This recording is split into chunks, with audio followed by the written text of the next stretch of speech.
નમસ્કાર વિદ્યાર્થી મિત્રો, રુદ્ર એજ્યુકેશન હેશટેગ શ્રી સુરતી ચેનલમાં આપ સર્વનું હાર્દિક સ્વાગત કરું છું. વિદ્યાર્થી મિત્રો, આજે આપણે રુદ્ર એજ્યુકેશનના માધ્યમ દ્વારા ધોરણ 12 વિષય ગુજરાતી, જેનું કાવ્ય નંબર 3 દમયંતી સ્વયંવર, જેનો સાહિત્ય પ્રકાર છે આખ્યાનખંડ અને જેના રચયિતા છે કવિ પ્રેમાનંદ, જેના વિશે સંપૂર્ણ સમજૂતી મેળવીશું. વિદ્યાર્થી મિત્રો, આપણે આજે જ્યારે આ કાવ્યનો અભ્યાસ કરવાના હોય ત્યારે આપણે તેની મૂળ કથા વસ્તુ પણ સમજવી જોઈએ. હું તમારી સામે આજે એની મૂળ કથા વસ્તુ તમારી સામે રજૂ કરતો જાઉં છું. અને વિદ્યાર્થી મિત્રો, તમારી સામે અહીં જે આપણા પાઠ્યપુસ્તકમાં આખ્યાનખંડ આપ્યું છે એની સમજૂતી તમારી સામે રજૂ થશે. તો જોઈએ વિદ્યાર્થી મિત્રો આપણે એની મૂળ કથા વસ્તુ.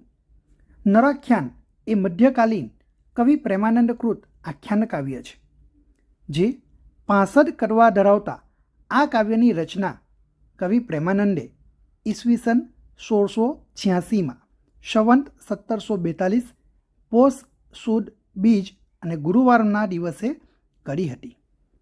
આ કાવ્યનું કથાવસ્તુ મહાભારતના આરણ્યક પર્વમાંના નલોપાખ્યાનની કથા ઉપર આધારિત છે.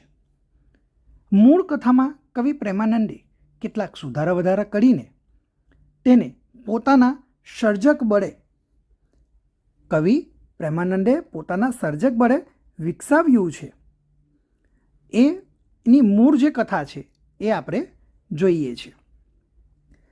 પાંડવોના વનવાસ દરમિયાન કૈલાસ ગયેલો અર્જુન ઘણો સમય વીત્યા પછી પણ પાછો આવ્યો નથી. એ ઘટનાથી યુધિષ્ઠિર ખૂબ ચિંતાતુર છે.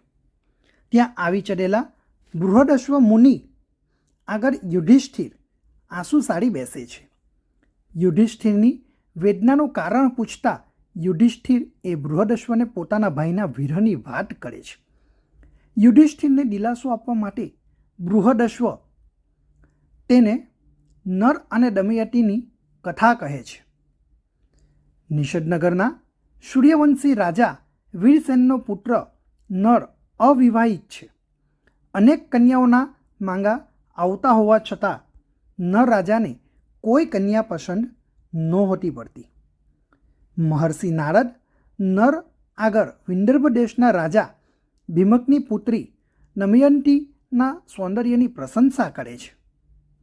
આથી નર દમયંતીથી આકર્ષાય છે. નર દમયંતીનો તીવ્ર વિરહ અનુભવે છે અને આ વિરહ શમાવવા માટે તે વનમાં પણ જાય છે. વનમાં એક અલૌકિક હંસ એ નરની નજરે પડે છે, જેના પ્રતિ નર લોભાય છે અને તે ઊંઘતા હંસને પકડે છે. હંસને આમ કેદી બનેલો જોઈને તેની અનેક હંસીઓ એ આક્રંદ કરે છે, ખૂબ રુદન કરે છે. હંસ પોતાને જવા દેવા માટે નર રાજાને વિનંતી કરે છે અને વચન આપે છે કે તે હંસીઓને મળીને પાછો આવી જશે, ફરી પાછો પરત આવતો રહેશે. આમ હંસીઓને મળી હંસ વચન પાળવા નર પાસે પાછો આવે છે. નર તેને લઈને પોતાના નગરમાં પાછો આવે છે. ત્યારે નગરજનો એ આશ્ચર્યમુગ્ધ બની જાય છે.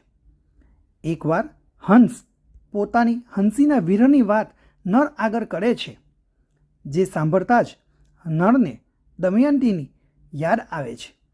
નરની વેદના પારખતો હંસ એ નરનો દૂત બનીને દમયંતી પાસે જાય છે અને દમયંતી આગળ નરના રૂપની એ પ્રશંસા કરે છે, જેથી દમયંતી નર પ્રત્યે આકર્ષાય છે.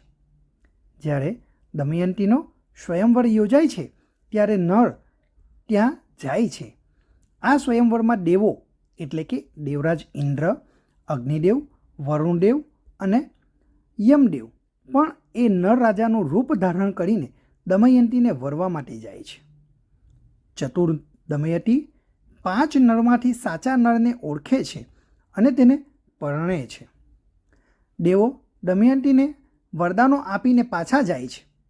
નર દમયંતી પોતાનું સફળ વૈવાહિક જીવન જીવે છે, પરંતુ સ્વયંવરમાં આવેલો અને દમયંતીને ન મેળવી શકવાથી નિરાશ થયેલો કલી નળ અને દમયંતીના લગ્ન જીવનમાં વિક્ષેપ પાડવા પ્રયત્નો કરે છે.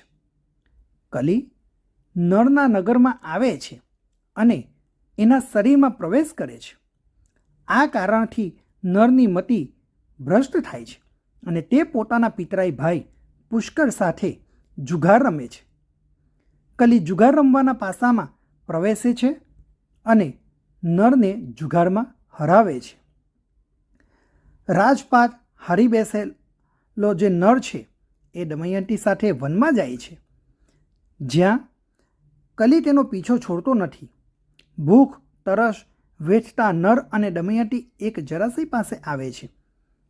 નર જરાસયમાંથી થોડાક માછલા પકડીને દમયંતીને સાચવવા આપે છે. સ્વયંવરમાં દેવો તરફથી દમયંતીને અમૃત સ્ત્રવ્યા નામના હાથમાં તેના વરદાન મળેલું હોવાથી જે મૃત મત્સ્યો છે, મૃત માછલીઓ છે, એ દમયંતીના હાથમાં આવતાની સાથે જ એ ફરી પાછી સજીવ થઈ જાય છે અને ફરી પાછી એ જળમાં જતી રહે છે. પાછા આવેલા નળને દમયંતી સાચી વાત જણાવે છે. નળ એ વાત બિલકુલ માનતો નથી અને ભૂખી હોવાથી તું માછલા ખાઈ ગઈ છે એવું આણ મૂકી તે દમયંતીને આકડા વેણ બોલે છે. આખરે અઘોર અરણ્યમાં ઊંઘતી દમયંતીને અર્ધ વસ્ત્રે એકલી મૂકીને નર ત્યાંથી ચાલ્યો જાય છે. આ ક્ષણે નર માનસિક સંઘર્ષ અનુભવે છે. વનમાં એકલી રઝળતી અને અનેક સંકોચો સહન કરતી દમયંતી એની માસી ભાનુમતીને ત્યાં પહોંચે છે. અહીં પહોંચતા પૂર્વે તે વનમાં લાલચી કેટલાક વણઝારાઓ અને શિકારીઓ વગેરે દ્વારા થતી રંજાડનો ભોગ બને છે, પણ પોતાના બુદ્ધિ ચાતુર્યથી અને ઉમદા ગુણના કારણે તે આકરી કસોટીઓમાંથી પાર ઉતરે છે. માસી ભાનુમતીને ત્યાં દમયંતી ચાકરદી તરીકે રહે છે. દમયંતીનો પીછો કરતો કલી અહીં આવે છે. મસિયાઈ બહેન ઇન્દુમતી સ્નાન કરવા માટે જાય છે, ત્યારે પોતાનો કિંમતી હાર ટોડલા ઉપર મૂકીને એ જાય છે. કલી ટોડલામાં પ્રવેશે છે અને હાર ગુમ કરે છે. હારની ચોરીનો આરોપ દમયંતી પર આવે છે. સત્વ અને સત્યશીલ દમયંતી અત્યંત આદ્ર ભાવે ઈશ્વરનું સ્મરણ કરે છે. આથી ટોડલો ફાટે છે અને સંતાયેલો કલી ત્યાંથી નાસે છે. હાર ત્યાંથી જ મળી આવતા દમયંતીની નિર્દોષતા એ સાબિત થાય છે. દમયંતીના પિતા ભીમકે દમયંતીની શોધ માટે મોકલેલો સુદેવ એ ફરતો ફરતો ભાનુમતીના નગરમાં આવે છે. સુદેવ દમયંતી એકબીજાને ઓળખી જાય છે. ભાનુમતી પણ દમયંતીને ઓળખે છે અને લજ્જા અનુભવે છે. દમયંતીને લઈને સુદેવ એ વિદર્ભ નગરમાં ભીમકને ત્યાં પાછો ફરે છે. ત્યારબાદ દમયંતી એ સુદેવને નળની શોધ માટે મોકલે છે. દમયંતીને ત્યજ્યા પછી નર એ જંગલમાં કંકોતક નામના નાગના કરડવાથી એ બાહુક બની જાય છે અને બાહુક રૂપે તે ઋતુપર્ણ નામના રાજાને ત્યાં તેના સારથી તરીકે રહે છે. સુદેવ એ ઋતુપર્ણની નગરીમાં આવી ઋતુપર્ણને દમયંતીના સ્વયંવરમાં પધારવાનું આમંત્રણ આપે છે. બધી વાત જાણી ગયેલો નર એ ઋતુપર્ણ સાથે તેના સારથી તરીકે દમયંતીના સ્વયંવરમાં આવી જાય છે. વિરૂપ બની ગયેલ બાહુક પોતે જ નર છે કે અન્ય કોઈ એ માટે તેની પરીક્ષા એ લેવામાં આવે છે. ત્યારબાદ નરના બંને સંતાનોને નરની પાસે મોકલવામાં આવે છે અને છેવટે દમયંતીને બાહુક એ જ નર છે એ વાતનો અંદાજ આવી જાય છે. વિદ્યાર્થી મિત્રો, આ રીતે આપણે કાવ્ય 3 દમયંતી સ્વયંવર આખ્યાનખંડ વિશે સંપૂર્ણ સમજૂતી મેળવી છે. વિદ્યાર્થી મિત્રો, તમે અમારા આ વિડીયોને વધુમાં વધુ શેર કરો, વધુમાં વધુ લાઈક કરો અને સબસ્ક્રાઈબ કરો, જેથી નવા વિડીયો તમારા સુધી ઝડપથી અમે પહોંચાડી શકીએ. Thank you.